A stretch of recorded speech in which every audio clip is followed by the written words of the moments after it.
ചേർത്തല ഓങ്കാരേശ്വരം ശ്രീരാമ സുബ്രഹ്മണ്യ ക്ഷേത്രത്തിൽ ഭാഗവത സപ്താഹയജ്ഞത്തിന് ഭദ്രദീപം തെളി നൂറുകണക്കിന് ഭക്തജനങ്ങൾ പങ്കെടുത്തു. അവഭൃത സ്നാനത്തോടെ 28-ന് സമാപിക്കും.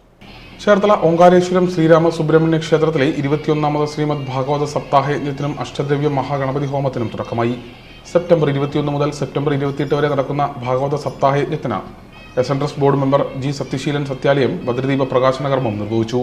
ക്ഷേത്രം മേൽശാന്തി രജി മഹേശ്വർ വിഗ്രഹ സമർപ്പണവും രശ്മി മട്ടത്തിപ്പറമ്പ മൂലവിഗ്രഹ സമർപ്പണവും ക്ഷേത്രം തന്ത്രി എരമല്ലൂർ ഉപേന്ദ്രൻ ശ്രീകൃഷ്ണ വിഗ്രഹ പ്രതിഷ്ഠയും നടത്തി.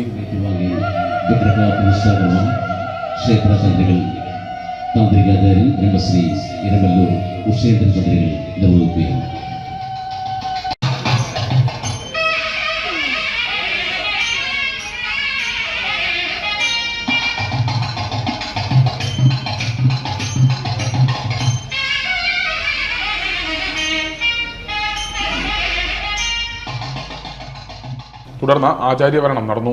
ലളിത രാഘവൻ ഭാഗവത സമർപ്പണവും NR സുരേന്ദ്രൻ നിറവറ സമർപ്പണവും PD ലക്കി അഖിലാഞ്ജലി പണപ്പറ സമർപ്പണവും PK സുഗണൻ പത്മാലയം ധാന്യ സമർപ്പണവും രാജൂസ് ഓട്ടോമൊബൈൽസ് മോഹനൻ വിഭവ സമർപ്പണവും നടത്തി. 5ാം ദിവസമായ 26-ാം തീയതി വെള്ളിയാഴ്ച 11-നും 12-നും മധ്യേ രുക്മിണി സ്വയംവരം നടക്കും. 7ാം ദിവസമായ 28-ാം തീയതി അഭിവൃദ്ധ സ്നാനത്തോടുകൂടി ഭാഗവത സപ്താഹയജ്ഞം സമാപിക്കും. കലവൂർ സാംബ്രോജാണ് യജ്ഞാചാര്യൻ. പത്തിയൂർ ബിജു, രാജേഷ് മാവേലിക്കര, ചന്ദ്രദാസ് വയലാർ എന്നിവരാണ് യജ്ഞപൗരാണികർ. ഭദ്രദീപ പ്രകാശന കർമ്മത്തിൽ നിരവധി ഭക്തജനങ്ങൾ പങ്കെടുത്തു.